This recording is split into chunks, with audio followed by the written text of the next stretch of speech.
Olá, eu sou Giovanni de Souza. Hoje são 16 de fevereiro de 2022. São 22 horas e 21 minutos. Lição número 12 da classe de adolescentes. Salvos para mudar o mundo. A mensagem. Os discípulos foram anunciar o evangelho por toda a parte e o Senhor os ajudava e por meio de milagres provava que a mensagem deles era verdadeira. Marcos capítulo 16, versículo 20. O milagre, ele dá uma grande força, dá uma verdade, dá uma veracidade quando nós ministramos a palavra, quando nós levamos o evangelho de Cristo. E juntamente com o evangelho acontecem milagres, as pessoas aceitam de que verdadeiramente esse evangelho é de Deus, porque sem Deus não há milagres. E a única forma de fazer, de Deus operar milagres através de nós, é nós tendo comunhão com o Pai. É nós, de fato, estarmos na presença do Senhor, louvando e adorando na beleza da sua santidade, e jejum, oração e palavra, né? E tendo fé naquilo que nós estamos fazendo. Vamos descobrir. Você sabe qual a sua missão no mundo? Jesus estabeleceu um grande propósito para a sua igreja. Qual é a sua grande missão nesse mundo? A sua grande missão é a evangelização, é evangelizar.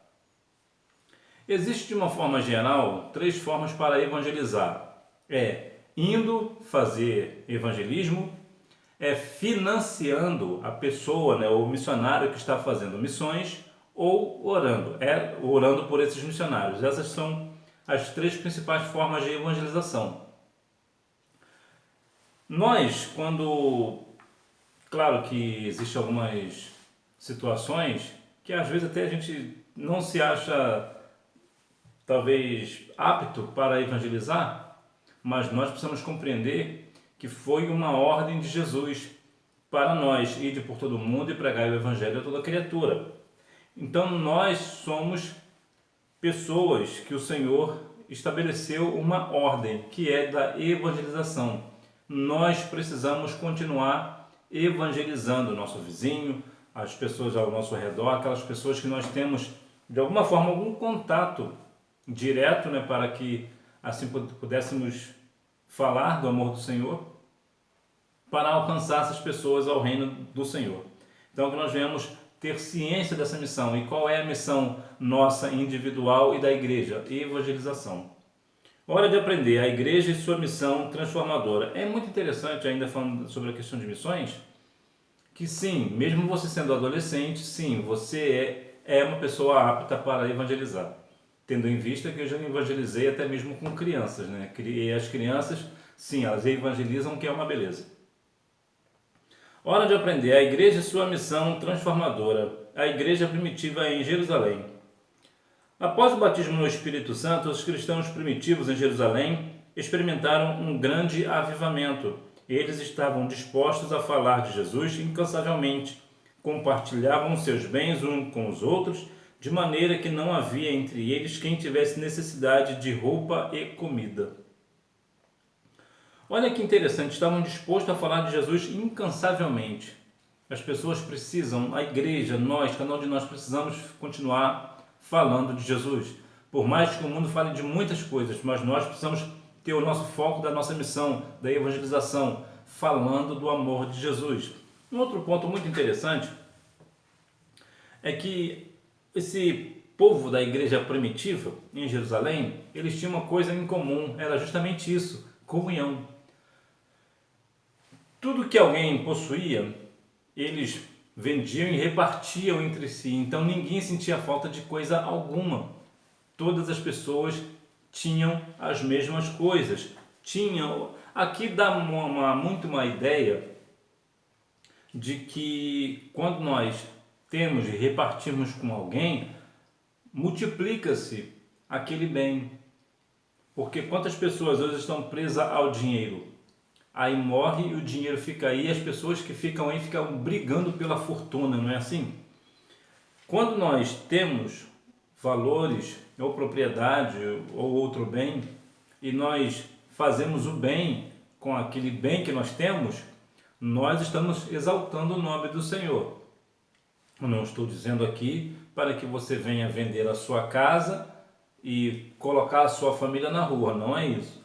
É um caso de que quando nós temos algo e podemos nos desfazer desse algo para que assim outra pessoa seja abençoada, assim o nome do Senhor é glorificado, e assim também é uma forma muito forte de evangelização, porque quando você vai evangelizar, você vai levar o pão espiritual que é Cristo, mas uma pessoa necessitada, e você não leva o pão material, vai ser uma hipocrisia. Você não pode chegar na casa de uma pessoa que você sabe que tem necessidade de um alimento, falar de Jesus, que é o alimento espiritual, e não dar a essa pessoa o alimento material. Isso é hipocrisia. Então nós temos que, as coisas precisam andar juntas, o social e o espiritual. Nós precisamos levar a Cristo a mensagem do Senhor Jesus, mas também compartilhar daquilo que temos no social, o nosso pão, o nosso alimento, o nosso arroz, o nosso feijão, para aquela pessoa necessitada. Uma poderosa comunidade perseguida. O poder de Deus se manifestava de maneira tão intensa que os doentes ficavam nas ruas esperando o apóstolo Pedro passar, porque quando a sombra dele os cobria, eram curados. Noutras ocasiões, mortos ressuscitaram e o nome do Senhor sempre era glorificado. Eu tenho uma certa cautela de falar desse texto, porque apesar que parece ficar claro que de fato as pessoas eram curadas pela sombra de Pedro, na verdade não é isso que a Bíblia diz. A Bíblia diz que para que a sombra de Pedro cobrisse alguns. Então é um pouco, deixa eu ler aqui para que nós venhamos ter uma orientação um pouco mais clara. Atos capítulo 5, versículos 15 e 16 nos fala assim: de sorte que transportavam os enfermos para as ruas e os punham em leitos e em esteiras, para que ao menos a sombra de Pedro, quando este passasse, cobrisse alguns deles. Veja que fala de cobrir, não fala de curar através da sombra. É claro que continua e parece entender que sim. Também das cidades circunvizinhas corriam muita gente a Jerusalém, conduzindo enfermos e atormentados de espírito imundos, e todos eram curados. Viu que parece que era a sombra de Pedro que curava? Mas se você for olhar esse texto direito, você vai ver que a Bíblia não fala que era a sombra de Pedro que curava. A Bíblia diz apenas que eles eram curados, mas não diz de qual forma. Então eu tenho uma certa cautela de falar desse ponto. Mas de forma direta, nós podemos dizer que o poder de Deus era manifesto. Independente se era a sombra de Pedro ou não, importante era que eles eram curados e as pessoas eram trazidas de outras cidades e vinham para junto deles para que assim eles fossem curados, libertos, né? E assim o nome do Senhor era glorificado. Mais uma vez, comunhão com o Pai. Quando nós temos comunhão com Deus, nós vemos essas coisas acontecerem no nosso meio, né? Como diz lá Marcos 16, 15 em diante. Vivendo em um mundo melhor, transformando o mundo em redor. Com a mensagem de Jesus pregada pelos discípulos, por exemplo, as mulheres foram valorizadas e os judeus e não judeus, gentios, puderam se tornar irmãos. O Evangelho de Jesus chamava todas as pessoas para Deus, independente da sua cor de pele, nacionalidade ou situação financeira, pois Deus não faz acepção de pessoas, como você pode ver lá em Romanos capítulo 2, versículo 11. A mensagem de Cristo nos traz igualdade. Todos nós somos iguais. Outrora, isso nos tempos bíblicos, as mulheres nem sequer eram contadas num censo, por exemplo, nem as crianças e nem as mulheres, ou seja, as mulheres não tinham vez. Parecia que as mulheres não eram ninguém, não tinha nenhuma importância. Quando Jesus veio, você vê que Jesus valorizou as mulheres. Vemos alguns casos de mulheres com... O próprio Jesus tinha o seu ministério atrelado a mulheres, né? As mulheres sustentavam, melhor dizendo, né? Sustentavam o ministério de Jesus. Está lá no livro de Lucas, eu estou procurando aqui, Lucas 8. Olha como é que fala. Depois disto andava Jesus de cidade em cidade, de aldeia em aldeia, pregando e anunciando o evangelho do reino de Deus. Os 12 iam com ele. E também algumas mulheres que haviam sido curadas de espíritos malignos de enfermidades. Maria chamada Madalena, na qual saíram 7 demônios. Joana, mulher de Cusa, procurador de Herodes. Susana e muitas outras, os quais o serviam com os seus bens. Ou seja, as mulheres sustentavam o ministério de Jesus. Então veja que o Senhor Jesus trouxe as mulheres para o meio da sociedade. As mulheres que, como a mulher do fluxo de sangue, por exemplo, como a viúva de Naim. Temos alguns exemplos de mulheres, a própria Maria, né, mãe de Jesus. Veja que o grande milagre, né? Então veja que o Evangelho de Cristo mudou toda uma sociedade. E até hoje, muitas pessoas até chamam Jesus alguns até chamam Jesus de machista, o que é completamente inviável, porque justamente foi Cristo que trouxe as mulheres para valorizá-las. E uma outra questão também é sobre a questão da cor da pele. Quantas pessoas, infelizmente, acontece isso na igreja evangélica, na igreja do nosso Senhor e Salvador Jesus Cristo, algumas pessoas que parece que não entenderam a mensagem de Jesus, estão dentro da igreja e são racistas, não gostam de pessoas da cor negra, por exemplo. Então veja que é algo que infelizmente ainda hoje existe dentro da igreja, mas é algo que é pecado, a Bíblia condena e Deus não está neste negócio. Deus não faz acepção de pessoas, tanto quanto a questão financeira, a questão da nacionalidade, a questão da cor, cultura, ou seja o que for. Todos nós somos iguais diante de Deus. Caindo na simpatia do povo. A igreja em Jerusalém tinha um grande diferencial. E não era apenas os milagres, testemunhos e pregações cheias do poder.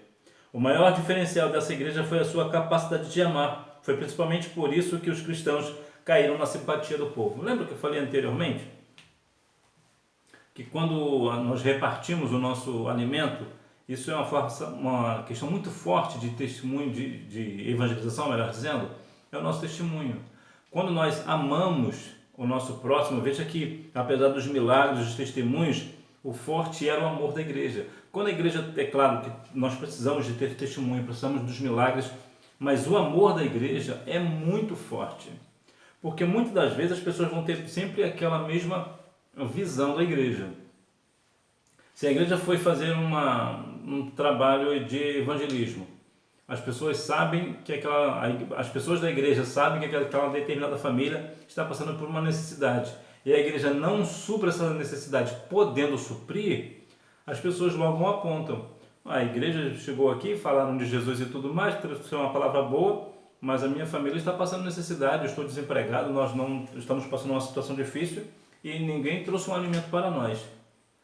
Então isso é uma forma negativa. Mas quando a igreja, junto com o alimento que é Cristo, né, um alimento espiritual, né, o pão da vida, traz também um alimento material, aí sim dá um grande testemunho. Prova que a igreja é amorosa. E quando a igreja é amorosa, o amor de Deus está ali. Por quê? Porque a raiz do evangelho é o amor.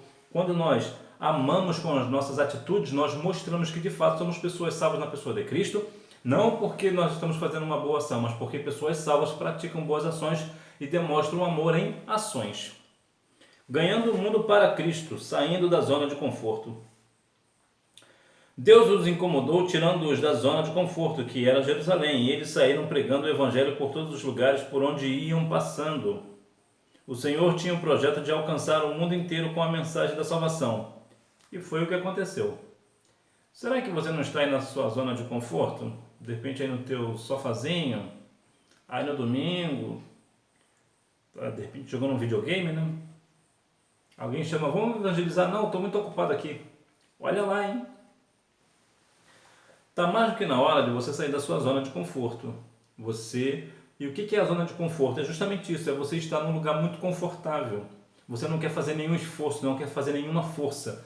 As pessoas vão sair para evangelizar e você vai ficar em casa fazendo o quê? Nada. Porque você está na sua zona de conforto. Não, estou muito bem aqui. Você vai mesmo esperar que o Senhor mande uma prova para você? Vai mesmo que uma perseguição para que você vá evangelizar, faça a evangelização sem ser perseguido. É claro que depois a perseguição acontecerá do mesmo jeito, mas pelo menos você vai ter aquela consciência de que você está fazendo o que Jesus mandou fazer. Jesus mandou eu ir pregar o evangelho, eu vou pregar o evangelho. Então sai no seu domingo, ou um outro dia, né? Geralmente nós fazemos isso no domingo.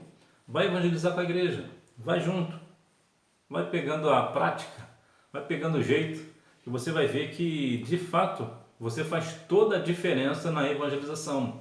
As pessoas verão você uma pessoa diferente. E mais do que isso, o Senhor será glorificado através da sua vida, porque você é uma pessoa envolvida com missões. Evangelizando o mundo. O tempo passa, as ideologias são alteradas, os homens se corrompem, mas o Evangelho continua o mesmo, pois no Senhor não há mudança nem sombra de variação. A forma de evangelizar muda. Vou te dar um exemplo. Antes se evangelizava pelo rádio, aí veio a televisão, aí começaram a se evangelizar pela televisão, né? Canais, emissoras evangélicas, compravam às vezes uma igreja grande, que tinha um grande poder aquisitivo, compravam um espaço na televisão e falavam do evangelho na televisão. Então ficou na televisão. Depois da televisão, teve algumas emissoras de TV, por exemplo, que são 100% evangélicas. Então é programação evangélica o dia inteiro, 24 horas por dia. Porque já é uma igreja, né, ou mesmo um grupo de comunicação voltado para o evangelho. Então tem aí a força da evangelização nesse canal. Entretanto, hoje a grande força do evangelho está na internet. Inclusive você está aqui comigo. Então, e mais uma vez eu te agradeço por estar aqui comigo. Então você vê que a forma de evangelizar é diferente, muda de tempo para tempo. Antes fazíamos no rádio, televisão, agora na internet. Claro, também tem aquele corpo a corpo. Algumas pessoas faziam evangelização no trem, nos ônibus, no ponto do ônibus. Então, a forma de evangelização muda. No entanto, a mensagem não muda, ela não tem sombra de variação. Ela continua sendo a mesma. Jesus salva, batiza e leva o homem para o céu. Continua o mesmo efeito, a mesma liga, né? Que é Jesus salva, cura, batiza no Espírito Santo e em breve voltará. Então veja que o Senhor Jesus, ele salva. Então salva a pessoa da perdição. Jesus também cura de todas as enfermidades. Jesus também batiza no Espírito Santo.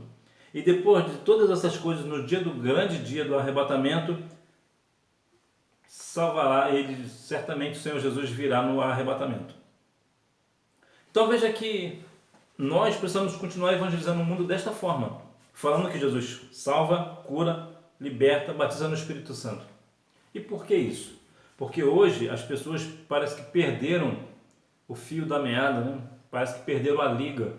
O Evangelho fala de tantas e tantas coisas, de tanto autoajuda, mas na verdade o que nós precisamos mesmo é de ajuda do alto. As pessoas falam tanto na igreja de tantos assuntos, de tanto disso, tanto daquilo. Não digo que não seja importante, sim, é importante. Entretanto, o nosso foco principal é a cruz. É Jesus morto e ressuscitado ao terceiro dia. O nosso ponto principal é Cristo crucificado e ressuscitado ao terceiro dia. É Jesus, aquele que ressuscitou dentre os mortos, aquele que vive e reina para todo sempre, aquele que está à destra do Pai, que depois de ressuscitado ficou ainda alguns dias aqui na terra, aparecendo para algumas pessoas, né?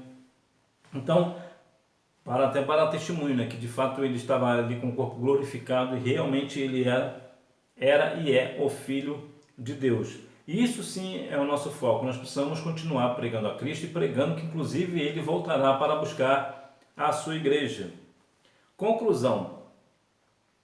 A igreja primitiva em Jerusalém mudou as estruturas do mundo pela força transformadora da mensagem do Evangelho. E nós também, que compomos a igreja no século XXI, somos chamados por Deus para cumprir nossa missão de ganhar o mundo para Cristo. As multidões estão com sede de salvação e você pode fazer a diferença. Fale de Jesus para seus amigos e para sua família. Sejam uma testemunha de Cristo onde você estiver. Lembra que Jesus falou lá em Atos? E ser-me-eis minhas testemunhas? Nós precisamos testemunhar de Cristo, falar do amor de Jesus, falar que Ele morreu na cruz do Calvário para que hoje nós pudéssemos ter vida e também termos vida em abundância e uma vida eterna com Ele.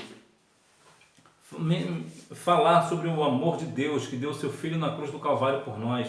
Nós precisamos a cada dia mais falar mais e mais do Evangelho, falar de Jesus, falar do amor do Senhor por nós. Haja vista que tantas vezes temos assuntos, a tratar, falamos de tantas coisas com nossos amigos, nossos familiares, por mensagem de aplicativo de mensagens instantâneas, redes sociais, falamos e conversamos sobre tudo, mas nós nunca falamos do amor do Senhor. Nós nunca testificamos para os nossos familiares, para os nossos amigos, que Jesus fez em nossa vida, e isso precisa ser mudado. Nós precisamos falar do que Jesus fez em nossa vida, de como Ele transformou a nossa vida, como Ele nos resgatou, como Ele nos salvou, como nos batizou com o Espírito Santo, como nos curou de algumas enfermidades ou de muitas enfermidades. Mas mais do que isso, que naquele grande dia nós iremos para as mansões celestiais. Vamos praticar. Resposta número 1, o Espírito Santo. Resposta número 2. A igreja primitiva vivia em comunhão, experimentava milagres e sofria perseguição. Número 3 é uma resposta pessoal. Então, que nós venhamos a cada dia mais estarmos salvos, continuarmos salvos para a glória do Senhor e salvos para mudar o mundo.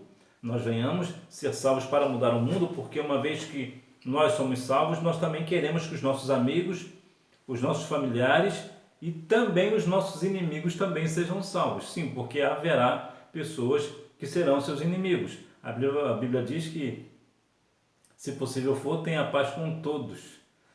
Esse possível for, não é que se alguém não tem paz comigo, está tudo certo. Não, não é assim não. A pessoa pode não ter paz com você, mas você precisa ter paz com ele.